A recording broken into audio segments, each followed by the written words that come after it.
La viera la caja de bateo y está con las bases llenas. El lanzamiento conecta sólido para jardín central. La bola va para atrás, para atrás, para atrás. Es una celebración completa.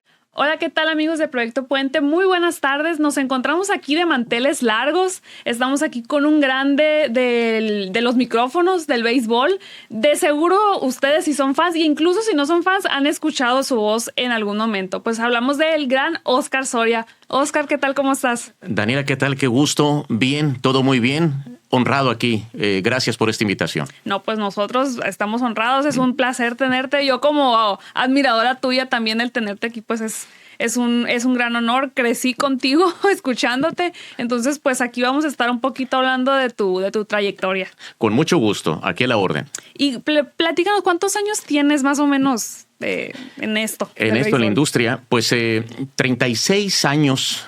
37 temporadas de Liga Mexicana del Pacífico. 1988 fueron mis inicios en la liga, en octubre, que coincide para la gente que es amante del béisbol, para quienes son seguidores del béisbol, una de las imágenes más emblemáticas que estoy seguro han visto docenas de veces es el jonrón de Kirk Gibson para los Dodgers de Los Ángeles en una serie mundial donde llega con una rodilla destrozada y va corriendo las bases como puede después de pegar el famoso cuadrangular. Ahí inicié yo cuando me pudo no ver por completo aquella postemporada, porque recordar que la Liga Mexicana del Pacífico inicia al mismo tiempo que están los playoffs y Serie Mundial de Grandes Ligas. Y hoy podrán decir muchos, pues, lo puedes ver en el teléfono o grabado después, pero no, en aquel entonces lo tenías que ver en vivo. Y fue, digamos, el precio, pagar lo que con mucho gusto se pagaba. Empezamos en esto y con muchas esperanzas, con muchos ánimos, mientras nos perdíamos juegos de aquella postemporada del 88. Ok, muy bien. Pues antes de entrar como de lleno a su carrera, pues nos vamos a ir para atrás de sus inicios, hasta su infancia nos vamos a ir. Platíquenos cómo fue que usted se acercó al béisbol o cómo fue que hubo ese acercamiento al gusto por el deporte o por la narración, por la crónica. ¿Hubo algún equipo, algún jugador que lo hiciera acercarse a este deporte que tanto queremos? Usted platíquenos. Yo digo que me hizo acercarme al béisbol el salón de clases, los compañeros, la escuela, que para mí es lo que influye más en el gusto de una persona por X deporte. Si la conversación en el salón de clases es de fútbol, es más probable que te inclines por el fútbol. Si es de béisbol o básquetbol, lo que sea. Y hablo de cuando yo estaba en segundo, tercero de primaria, 1978, 79, la conversación era netamente béisbol y los nombres Héctor Espino, Reggie Jackson, creo que Germán Barranca. Ahí empezó a averiguar de nombres y pues los compañeros del salón de clases, ya para tercero de primaria, tercero, cuarto, estaban en el equipo de béisbol de la escuela, el Colegio Larrea. Había equipo en el Colegio Larrea, equipo de béisbol hasta la fecha. Y pues así fue, 8 o 9 años de edad. Yo siempre digo, empecé un tanto tarde, se empieza mucho más temprano en lo que al béisbol respecta. Yo empecé a los 8 o 9 años de edad y a los 9 es la primera serie mundial que recuerdo haber visto por completo, la del 79, Piratas contra Orioles. Okay. ¿Y hubo alguien equipo, jugador que lo haya marcado en esa etapa? Pues que sabemos que es muy, muy importante, ¿no? Que ves a alguien y quiero ser como él o algo así, ¿no? Entonces, ¿hubo alguien, algún equipo, algún jugador que usted recuerde? Pues de hecho, mucha gente me pregunta cómo es que tú creciste siguiendo a los Rojos de Cincinnati. No entiendo por qué Rojos de Cincinnati, que en esa época, aunque todavía no llegaba Fernando Valenzuela y convirtiera a muchos aficionados al béisbol mexicanos en seguidores de los Dodgers de Los Ángeles, aún así los Dodgers tenían una fuerte presencia en México. Dodgers y Yankees habían jugado series mundiales consecutivas, había muchísimos seguidores de esos equipos en mi niñez, mis compañeros. Pero yo seguía a los Rojos de Cincinnati y recuerdo haber estado viendo un juego, debió ser en el 79, justamente en televisión, la televisión local aquí en Hermosillo, y estaba abriendo terreno por la segunda base un pelotero que se le veía claramente el apellido Concepción, David Concepción, un venezolano. Y me gustó, mi hermana pequeña, la menor, se llama Concepción. Yo creo que fue la razón, me gustó el equipo Cincinnati, de esas que no tienes cómo explicarlo por qué, pero empecé a seguir al equipo. Recuerdo que checaba en el periódico todos los días cómo estaba Cincinnati en el standing, y fue una buena temporada de Cincinnati. Fueron a playoff. Jugaron con Piratas el playoff, lo perdieron, fue doloroso, fue de los primeros tragos amargos en la niñez para un servidor. Y luego me enteré que había equipo de fútbol americano en Cincinnati, los Bengalíes, y también seguía a los Bengalíes de Cincinnati. ¿Por qué de esas cuestiones que no sabe uno explicar más que por una razón tan sencilla como, ¿sabes qué?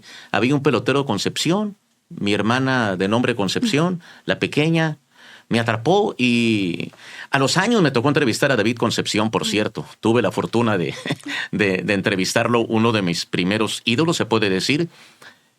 Mi primer uniforme de béisbol traía el número 5 de Johnny Bench, catcher de Rojos de Cincinnati. El segundo traía el número 13 de David Concepción.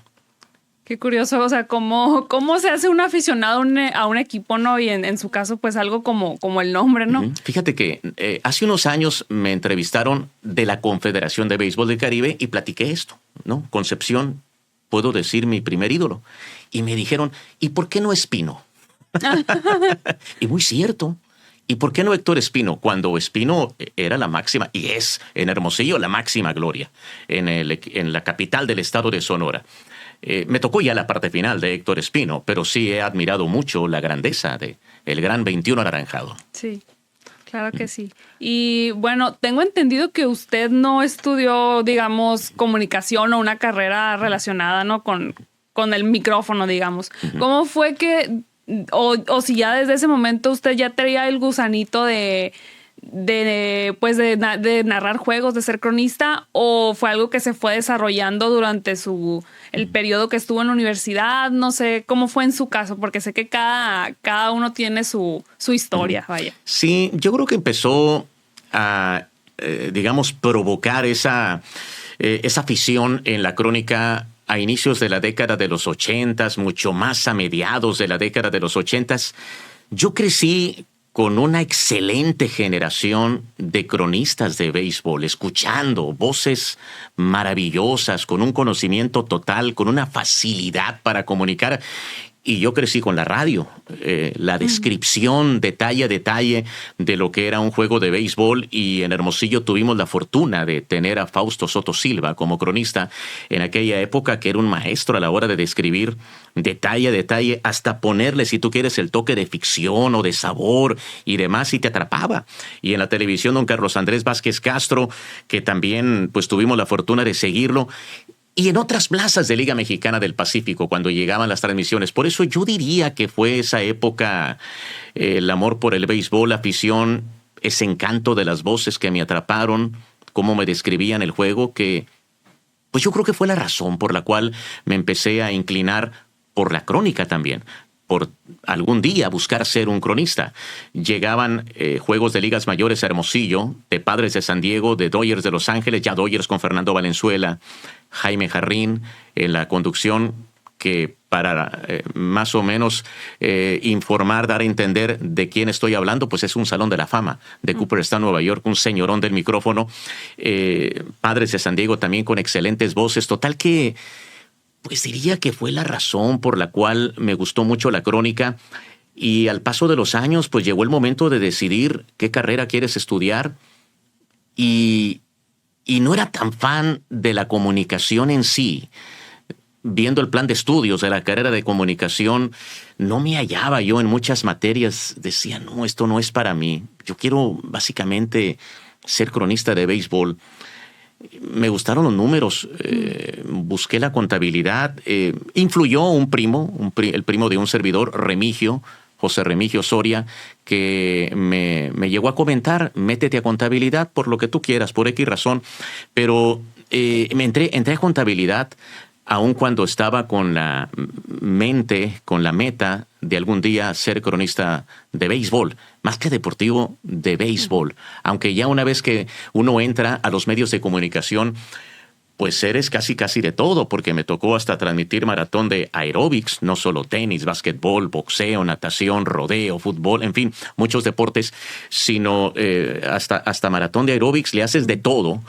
Pero sí, con el paso de los años, diría que tuve la fortuna de poder hacer lo que más me gustaba, que era transmitir juegos de béisbol, enfocarme casi en un 100%, no en un 100%, pero casi en un 100% en el béisbol. Ok, muy bien. ¿Y cómo fue ese acercamiento ya pues a... Sabemos que siempre pues hay un primer paso, ¿no? ¿Cómo fue que usted llegó ahora sí a tocar la puerta de pues de estar al frente pues de un micrófono? Fue con don Carlos Andrés Vázquez Castro, don Carlos Vázquez, apodado Mr. Curbón de Ametro. La frase de don Carlos, un señorón de los medios de comunicación. Mi padre fue locutor de radio. Y amistad de Carlos Andrés Vázquez Castro. Entonces se le pidió la oportunidad y se abrió. Obviamente, simplemente para estar en la cabina, para estar como observador. Y lo recuerdo muy bien, en la inauguración de la temporada 88-89. Allí estaba simplemente para observar. Y yo digo que pues la perseverancia, el tener ese deseo de estar como cronista, me estuve involucrando, me pedían entrevistas, también de repente hacer las entrevistas.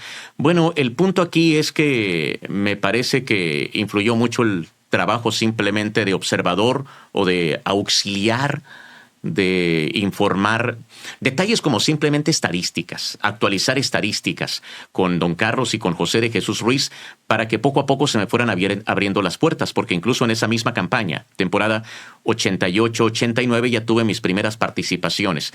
Obviamente no al inicio, diría que en la segunda vuelta de aquella temporada, pero en esa misma campaña empecé por primera ocasión a hablar al micrófono. Okay. ¿Y cuántos años tenía más o menos? 18. Estaba 18 años. Sí, muy jovencito, con muchos nervios. Jamás pensé que me fuera a poner nervioso, pero sí, los nervios llegaron y fuerte que es natural. Se entiende perfectamente. Sí, claro. Aun cuando uno diga, no, domino el tema, me va a ir bien, lo que me pregunten, lo que tenga que decir. No, a la hora de la hora, los nervios ahí estaban y fuertes. Sí.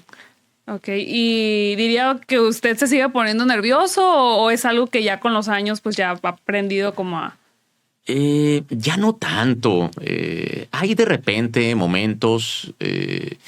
Los nervios mayores para mí llegan en eventos en público, en eventos, no sé, alguna ceremonia, al maestro de ceremonias, algún evento. Poco a poco lo he ido superando. Es un caso muy extraño lo que pasa conmigo porque estoy en los medios de comunicación donde se supone que pues no te debe de dar pena hablar en público y sin embargo sí me da. Soy una persona muy, muy penosa, muy tímida. Extraño que suene, pero soy una persona muy tímida. No me da nervios estar en un micrófono hablando de lo que estoy observando, lo que estoy describiendo, lo que acontece con los peloteros. Hay una preparación que te hace entrar en más confianza.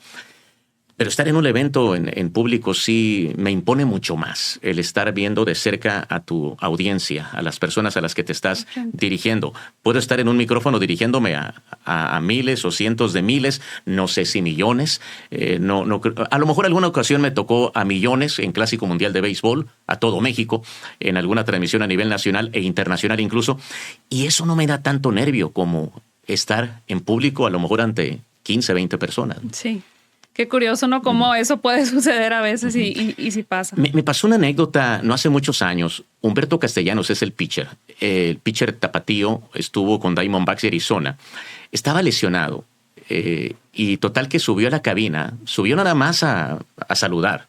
Pero ya estando en la cabina, hasta mis compañeros que estaban ahí le dijeron, ponte los audífonos, vamos a platicar. Dijo, me dan muchísimos nervios. Y no hacía mucho tiempo, me tocó verlo, o no sé si fue tiempo después, en un relevo que hizo en San Diego, recuerdo, ante 40 y tantos mil aficionados, que se veía con una seguridad en la loma de picheo, donde creo que todos lo entendemos. Hay escenarios que son para ti y te importa poco aunque haya 40 y tantas mil almas en el estadio observándote, viéndote ahí de cerca y tú como si nada. Y así yo percibía a Humberto Castellanos. Y en el micrófono le daba nervios, pero lo entendía perfectamente. Sí. Y no lo obligamos a ponerse los audífonos, lo entendí perfectamente, se trataba de que estuviera a gusto. Pero digo, para más o menos explicar también lo que me pasa a mí, sí. Creo que se entiende. Sí, a todos yo creo que nos ha sucedido. Hay un lugar, nuestra debilidad. Así es. Y platíquenos, pues ya tuvo estos primeros pues acercamientos ya con Naranjeros, ya estuvo pues en una temporada. ya a partir de ahí, ¿cómo se siente usted que se fue desenvolviendo? ¿Cómo ha ido evolucionando pues su carrera con respecto, hablando primero pues del caso de Naranjeros? Pues me remontaba a 1988 cuando yo empecé. En el 89, 90, todavía 1991 yo nada más iba a los Juegos de Naranjeros de Hermosillo. Se acababa la temporada, yo no me volví a aparecer en Telemax, que era la televisora que tenía en aquel entonces y tiene una vez más los Juegos de Naranjeros de Hermosillo. En 1992 por ahí tuvo una enfermedad leve, pero enfermedad al fin. El colega José de Jesús Ruiz era el único que estaba en deportes, había quienes lo podían suplir, pero fue cuando como que dijeron en Telemax, oye, necesitamos a alguien que esté como emergente, Pepe se puede volver a enfermar. Y fue cuando vieron opciones y yo fui contemplado como una de esas opciones. Ya no nada más para Naranjeros Hermosillo, sino ya en toda forma para trabajar en la televisora. Había hecho trabajos insisto, de entrevistas y demás. Entonces me dieron la oportunidad y ahí se abrió la puerta. Hablo de marzo, abril de 1992. Y fue, pues la verdad, una gran oportunidad. Telemax estaba en ese entonces pues como una de las televisoras más vistas en el satélite, no sé si era el Morelos o qué satélite, pero más o menos para dimensionar, estabas viendo el Canal 2, el Canal de las Estrellas, le cambiabas, veías Telemax, estuvieras en Los Ángeles, California, estuvieras en Monclova, Coahuila, con una parabólica, pues, ¿no? Sí. Y podías ver Telemax, y se veían muchos sistemas de cable, entonces la proyección era enorme. Hoy en día la proyección es enorme, pero pues por las redes sociales, ¿cómo puedes llegar a tantas partes? En aquel entonces no. Entonces tuve esa fortuna de llegar a Telemax, me dieron esa oportunidad. Al año pedí la oportunidad de hacer un programa de béisbol. Sería marzo, abril de 1993, y sí me lo aceptaron increíblemente, bendecido, o lo que tú quieras, o a lo mejor habló mi trabajo por mí y me abrieron la oportunidad en horario estelar por la noche. Recuerdo todos esos momentos, tenía 22, 23 años en ese entonces, y que me dieran todas esas oportunidades, las valoro mucho más ahora cuando recuerdo y digo, ¿qué riesgo corrió la persona que tomó esa decisión? Sí, adelante, vamos a hacer el programa. Y empezamos el programa en el 93 y siempre lo he dicho, obviamente los Juegos de los Naranjeros. Los Juegos de los Naranjeros, los que me ayudaron mucho en proyección y oportunidades que vinieron después.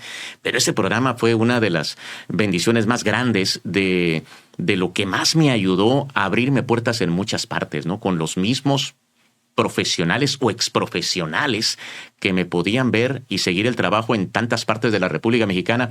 Una de las anécdotas que guardo, el Toche Peláez, Mario Toche Peláez, que fue cronista, fue pitcher, fue manager, en ese entonces era cronista, tenía un programa, creo que en Veracruz, me parece que en Veracruz, si mal no recuerdo, me lo encuentro cierta vez en la Ciudad de México, lo conozco, lo saludo, y me dice, te sigo todos los días y guardo información para poner en mi programa los fines de semana, como que tenía un programa de radio los domingos.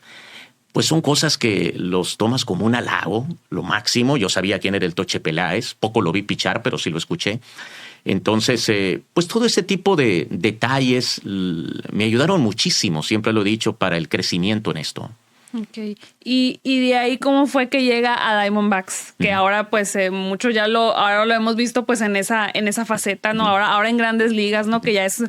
Muchos jugadores no sueñan con llegar del béisbol mexicano a las Grandes Ligas, y a usted le tocó de la mano, pues, ahora como en el ramo, pues, de la crónica y en el micrófono, pues, de Liga Mexicana a Grandes Ligas. ¿Cómo fue esa experiencia para usted?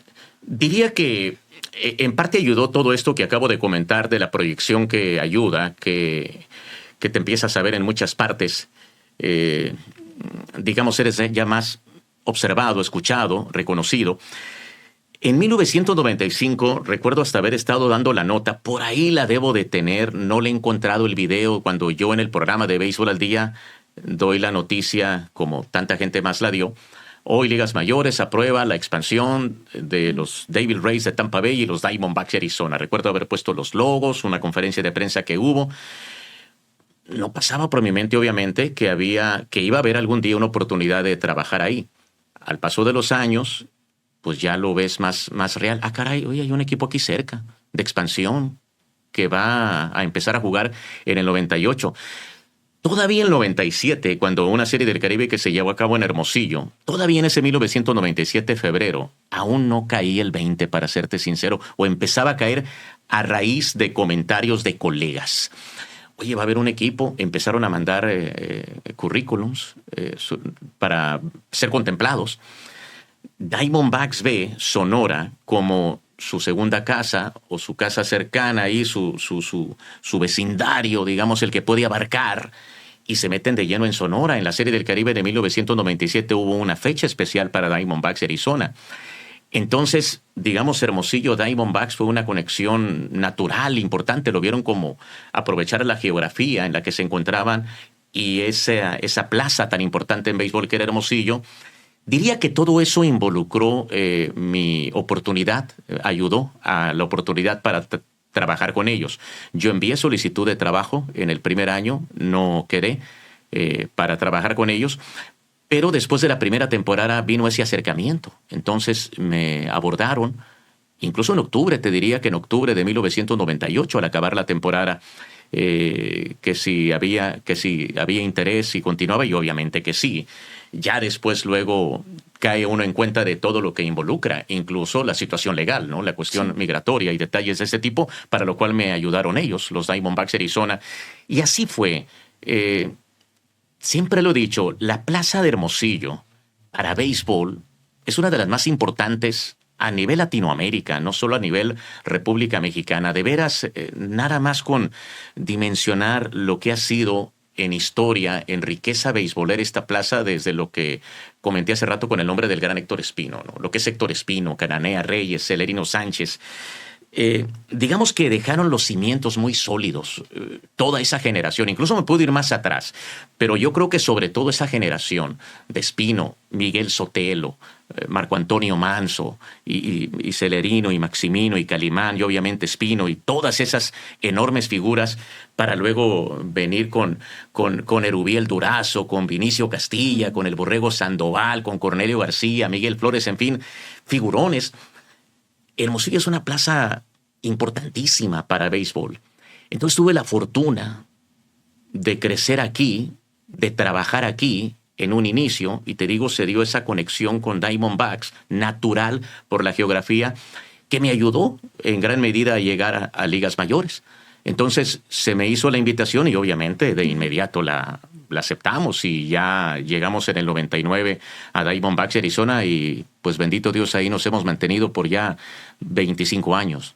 Y se dice fácil, ¿no? Pero me imagino pues han sido 25 años pues de mucho trabajo, ¿no? Sí, de mucho trabajo, de muchas bendiciones, de ver precisamente esa importancia que le dan a esta región. A mí me fascina esa sinergia que ha habido, ese trabajo que se ha dado entre Diamondbacks y Naranjeros. Pues de hecho Diamondbacks jugó muchos partidos de pretemporada en el estadio Héctor Espino, uno en el estadio Sonora, hoy Fernando Valenzuela, y seguramente volverán en algún momento a jugar en territorio sonorense, y llevan a cabo actividades como clínicas de béisbol. Hace unos días me topé con un pelotero que ya profesional hoy en día, que me compartió que él fue a una de las clínicas de Diamondbacks y Arizona, que me tocó yo estar ahí, que me tocó estar conduciendo incluso el evento en sí. Total que fue gratificante. Mira, no digo que por eso haya llegado a convertirse en profesional, pero pusimos nuestro granito de arena. En algo ayudamos, porque incluso estaba su hermano en esta conversación y me dice su hermano, fíjate, Oscar, que mi hermano no había quien lo llevara a esa clínica que fue en el Estadio Mundialistas Hermosillenses. Hicimos lo posible y lo llevamos, y estuvo en esa clínica. Pues es motivante.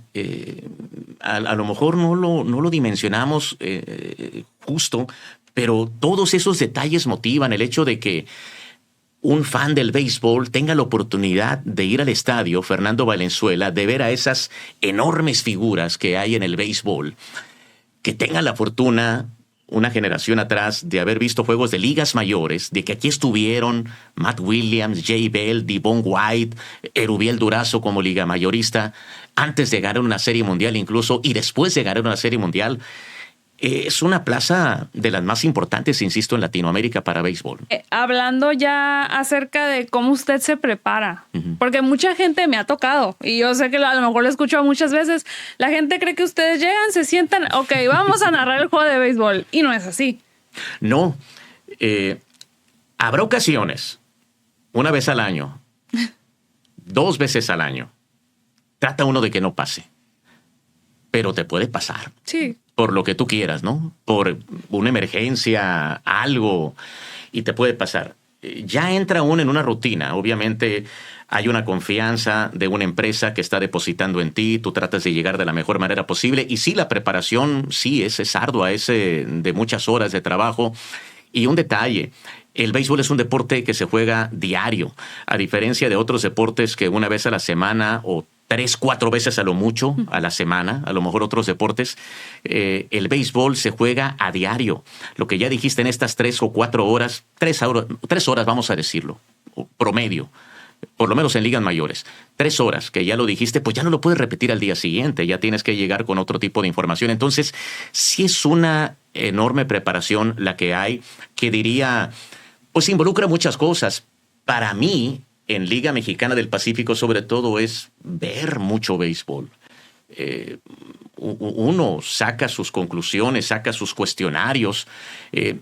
No quiero llegar con el pelotero de cualquier equipo a ver qué me va a decir, a ver qué me puede decir, sino el chiste es llegar bien preparado. Si le voy a quitar el tiempo, es lo que siempre digo, si le voy a quitar el tiempo en su preparación, 3, 4 minutos, pues mostrarle respeto, por lo menos, oye, te quiero entrevistar, me tocó ver esto en tal partido, cuéntame por qué ha pasado desde aquella fecha para acá, por qué estás bateando esto, detalles de ese tipo. Entonces, preparación es mucho contacto con el pelotero, definitivamente, mucha observación, y obviamente, pues revisar por todos lados lo que surge cada día. Eso en la preparación para llegar a la transmisión, que sí, hay datos que no te van a servir para ese día. Es más, exagerado que suene, pero hay datos que no te van a servir ni siquiera para la presente campaña. Me he quedado con cosas que comentar, de esas que me fascinaría comentar en el instante, una rica historia que puedo aportar. Pero pues también el punto que si no se presta, ¿para qué? Si no hay una razón para soltar un comentario que preparaste para esa transmisión, ¿para qué? El chiste es que encaje perfectamente. Y me he quedado con comentarios para un año después. La bendición de que me ha tocado transmitir por muchos años y en algún momento suelto esa rica historia que tengo que comentar. Pero aquí también, ya desde el lado, si tú quieres, del profesor, digámoslo así, últimamente me ha tocado incluso convivir con ex peloteros. En el béisbol de ligas mayores me toca trabajar con Rodrigo López, ex liga mayorista, mucho tiempo con los Orioles de Baltimore. Y sí recuerdo uno de los primeros consejos que le llegué a comentar. Con toda sinceridad, Rodrigo, sí, venimos preparados y demás, pero habrá un día de que de plano no pudiste. Y le hice la analogía, estoy seguro que el 90 y tantos % de las ocasiones que tú abriste un partido, ya sabías que ibas a abrir un encuentro. Pero habrá un día que te dijeron de última hora, vas a la loma de picheo. En el 90 y tantos % tú te preparaste y es la rutina de un pitcher, de un pelotero. Voy a estudiar al rival, voy a ver sus tendencias, voy a ver cómo lo ataco, mis cualidades, mis fortalezas. Y llegabas con toda la confianza del mundo. Pero un día pasó lo que tú quieras y no pudiste llegar con esa preparación y te tuviste que subir al montículo a tratar de dar tu mejor esfuerzo. No es lo ideal, pero habrá ocasiones en que trata de sacar el trabajo y saca tu talento también para acoplarte a un entorno que no es el más cómodo para ti, que no es el que estás acostumbrado. Entonces, la preparación es ardua, la preparación es de mucho tiempo, pero sí me ha tocado transmisiones donde, no, hombre, sea de Dios, que todo salga bien porque no nos preparamos como de costumbre. Y, bueno, usted pues ha mencionado que pues tiene muchos años, ¿no? En esto. ¿Cómo ha sentido usted la transición, pues digamos, de lo tradicional, digamos, como se usaba antes, digámoslo así? Ahorita pues ya tenemos un teléfono, ya tenemos internet. Si se nos atora por ahí, pues a lo mejor puedo buscar un dato ahí. Hago trampa, no sé, busco en internet. ¿Cómo ha sido para usted esa transición? Sí, pues muy rica para contenido, sin duda, que te ayuda.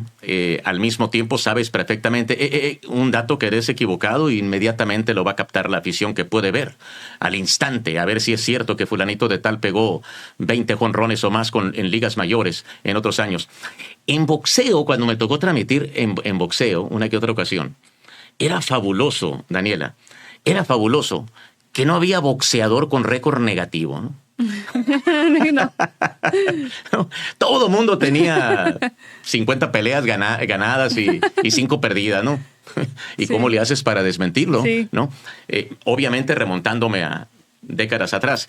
Es una bendición, es una herramienta valiosísima, pero al mismo tiempo pues te exige, si te equivocas te lo van a sacar inmediatamente el dato de que estás mal. Entonces trata de actuar con más cuidado, pero sí te diría que es fabuloso. Y como te comentaba hace rato, a mí que me fascinan los números y que por eso también me atrajo la contabilidad, pues la verdad para mí es un deleite estar analizando con números por qué fulanito ahora está bateando así, a quién le batea mejor, detalles de ese tipo que a mí me fascinan. Luego, la Liga Mexicana del Pacífico tiene un sistema de competencia de lo más complejo, de lo más complejo. Yo tengo algunas anécdotas también del sistema de competencia de Liga Mexicana del Pacífico que te obligan digamos, a trabajar mucho en torno estoy hablando de los últimos días de la temporada. A ver quién está eliminado y quién no. Y no vaya a ser que elimines a alguien cuando no está eliminado, ¿no? Que Sí. digas al aire, este equipo ya está eliminado y resulta que todavía tenía vida. Que se puede prestar que se ha dado eso, que se ha dado. Yo tuve una transmisión en una ocasión con ESPN, era el último día de la temporada regular, a nivel nacional, bueno, internacional incluso, pero básicamente a México, era Culiacán-Obregón, era en Obregón. Y estaba, la verdad, muy difícil descifrar qué se necesitaba. Entonces, la historia es que hablo con el gerente de Culiacán y le digo, ¿cuáles son tus números? Hablo con el gerente de Obregón y le digo, ¿cuáles son tus números? ¿Cuáles son tus números para ver si yo tengo los mismos? Y animarme, atreverme a decir al aire, en una transmisión internacional, en el último día de la temporada, que esto necesita Obregón y esto necesita Culiacán. Tenía los mismos números que Obregón, pero no los mismos números que Culiacán. Entonces ahí.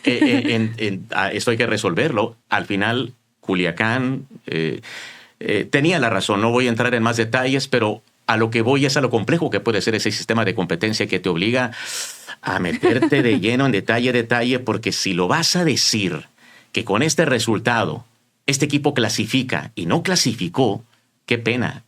Pasó en un evento internacional que fue Clásico Mundial, que no, en Guadalajara. En el sonido local se acababa el partido. Eso fue reciente, con Adrián González, incluso de primera base, y Edgar González de manager del equipo mexicano, 7 años atrás, más o menos, en el sonido local. Y con esto México juega mañana el partido de desempate. Y no era lo correcto. La verdad que, pues todos nos podemos equivocar. Sí, claro. Pero a tratar de equivocarte lo menos posible, sobre todo en algo tan delicado como decir este equipo ya está eliminado y resulta que no. Ahora, o sea, sí también conlleva su grado, pues, de responsabilidad, ¿no? Ahora, pues, como dice, con la tecnología, pues, ahí luego, aquí sabemos, pues, Sí. de que puede suceder, ¿no? ¿Qué considera usted para las personas que nos están viendo? Como yo le platicaba ahorita, pues, yo crecí viéndolos a ustedes, queriendo decir, yo quiero ser como ellos, me gustaría llegar a tener ese espacio. Entonces, para las personas que nos están viendo, jóvenes o a lo mejor alguien ya más grande, ¿por qué no? Que le gustaría seguir ese camino que usted siguió o que otras personas como Ariadna Ibarra, Willy Valencia, son personas que yo crecí viendo, ¿no? Y decía, yo quiero ser como ellos. Entonces, a esas personas que nos están viendo que yo quiero ser como Oscar Soria, ¿qué le diría a esas personas? Bueno, entiendo en todo caso que quieren ser cronistas de béisbol, me imagino que sería el cuestionamiento. Y es que aquí ocurre algo me parece muy interesante también en torno a esta época. Yo diría que hasta la crónica ha ido cambiando un tanto, la crónica deportiva, y en gran parte por lo que ha acontecido en el fútbol soccer también, que como que quiere entrar al béisbol, el atreverse a decir cosas, digamos, no necesariamente formales. Mi crónica es muy formal, yo soy demasiado formal, pero también soy honesto conmigo mismo. Yo digo, yo no puedo decir chistes porque no me quedan. No, voy a sonar ridículo. Entiendo perfectamente ese punto. Pero no con eso quiero decir que no debes de ser así. Si tú sientes que puedes hacer un buen trabajo, atrévete, hazlo. Por eso, pues, ¿qué consejo diría? Sean honestos con ustedes, autoanalícense, vean la realidad, si se sienten capaces de por este camino, tratar de llegar y llegar lejos, adelante. Creo que nadie mejor que uno mismo para evaluarse. Insisto, ser honestos con uno mismo. Yo no me atrevo a salirme de este camino. Me parece también que como que la formalidad no tiene pierde, ¿no? Como el vestirte clásico también, ¿no? Sí. Las sí. modas cambian y, en fin, hasta trajes de todos tipos de colores que pueden salir. Pero lo clásico como que no tiene pierde y yo me quedo en ese camino.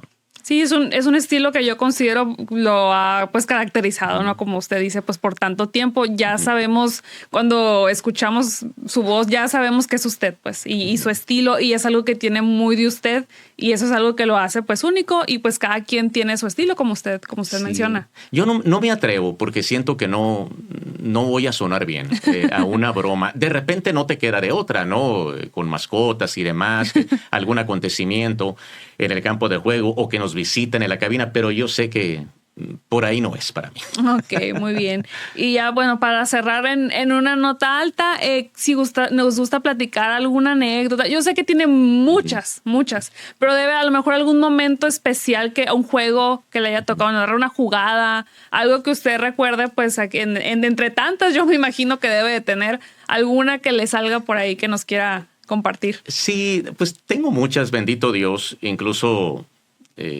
una de ellas es con el mismo estadio que se inauguró con una Serie del Caribe aquí en Hermosillo. Todos los que estuvimos en el último día de la Serie del Caribe de 2013 en el Estadio Sonora, con ese juego de 18 entradas, todos tuvimos alguna anécdota que difícilmente se nos olvida. Y en mi caso, pues tener esa fortuna de transmitir un encuentro de 18 entradas, un juegazo que ganó México, que fue de mucha satisfacción, pues sería una de mis grandes anécdotas. Obviamente, el haber estado en un partido 7 de Serie Mundial, ser testigo de ese hit de Luis González que dio el título a los Diamondbacks de Arizona, ganándole un duelo a Mariano Rivera, el relevista más difícil en la historia, el único que hasta la fecha ha entrado en forma unánime al Salón de la Fama de Cooperstown, Nueva York. Haber tenido la fortuna de ser testigo de ese acontecimiento ahí de cerca y estar en el micrófono, pues tendría que ser la número uno, ¿verdad? Pero también en Liga Mexicana del Pacífico guardo gratos recuerdos, incluso fuera del campo de juego. Hace poco que vinieron los Águilas de Mexicali a Hermosillo, incluso estaba la promoción, tenían una promoción para la Serie del Caribe y estaba involucrada una aerolínea. Y yo tengo una anécdota de una aerolínea, no sé, pero resulta que el vuelo de Hermosillo a Mexicali, pues tan corto, una hora, cuando se acabó la Serie del Caribe, yo volé pues de Mexicali a Hermosillo, resulta que estaba lleno el vuelo, pero me hicieron el favor me dijeron, ¿sabe qué? Pero en la cabina del piloto y copiloto hay un espacio ahí, si se quiere ir. Está un poquito incómodo, pero si se quiere ir, ¿no? Le damos la oportunidad. Ah, sí, me voy. Y ya que llegué a la cabina, estaba muy interesante. Y tenía que ponerme los audífonos para escuchar toda la comunicación con la torre de control y demás. Se me hizo fabuloso. Estaba yo ya para despegar. Y en ese momento llega una azafata y me dice, oiga, señor Soria, fíjese que no se llenó siempre el vuelo. Hay un asiento desocupado. Si lo quiere tomar, está mucho más cómodo que este. Escogí ese, obviamente. Sí. Se me hizo muy interesante de las anécdotas que guardo de Serie del Caribe hasta la fecha, la verdad. Sonará raro, pero a mí me fascinó estar escuchando toda esa comunicación. Creo que estaba en Las Vegas la persona que los iba guiando, con la que tenían que comunicarse en el vuelo, Mexicali-Hermosillo. Okay. Eso fue en la serie del Caribe del 2009 en Mexicali, ¿no? Okay. Te digo, fuera del campo de béisbol y muchas otras, pero en campo en sí, tiene que ser la Serie Mundial del 2001 la mejor anécdota para mí, la máxima satisfacción incluso, ¿no?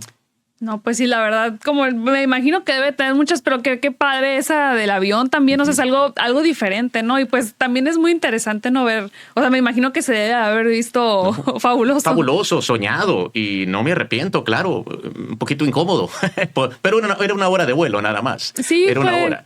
Y sí me fascinó, y eso fue gracias al béisbol, gracias a la Serie del Caribe del 2009. ¿Cómo se siente cuando ve para atrás y ve toda esta carrera que ha hecho y los años que vienen por delante? Que cuando se acuesta o cuando piensa, se pone a reflexionar en todo lo que ha hecho. Sí, pues lo veo como una bendición para empezar, incluso por encima de todo, el haber tenido la salud para estar en el micrófono, porque sí puede ser también una actividad demandante. Más en grandes ligas, diría que más en grandes ligas. En Liga Mexicana del Pacífico sí me tocó viajar, pero muy poco. Pero en ligas mayores me toca viajar a todos lados con el equipo. Los cambios de horario, los traslados de 4 o 5 horas, las temperaturas que pueden ser algunas veces extremas, sí puede convertir la labor en una difícil. Entonces, el tener la salud para estar día a día por todos estos años, que sí me he enfermado, obviamente, claro, ¿no? Pero el tener la oportunidad de transmitir teniendo salud, pues es algo que valoro muchísimo. Entonces de entrada por ahí, bendecido. Muy bien, pues muchísimas gracias por darnos este tiempo. La verdad es algo que valoramos muchísimo. Como le digo, yo crecí con usted, escuchándolo, entonces el tenerlo aquí y escuchar de primera mano todo esto que nos platica es para mí un verdadero honor, y pues por supuesto para las personas que nos están escuchando también es algo que pues valoramos mucho y se lo agradecemos. Muchas gracias.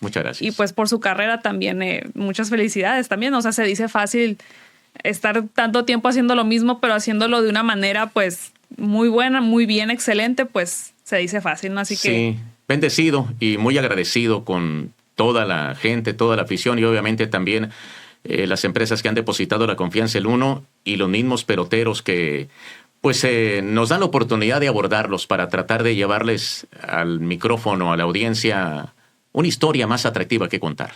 Así es. Bueno, y de parte del equipo de Proyecto Puente, pues hasta aquí nos quedamos, aquí nos despedimos y nos vemos en una próxima. Hasta luego.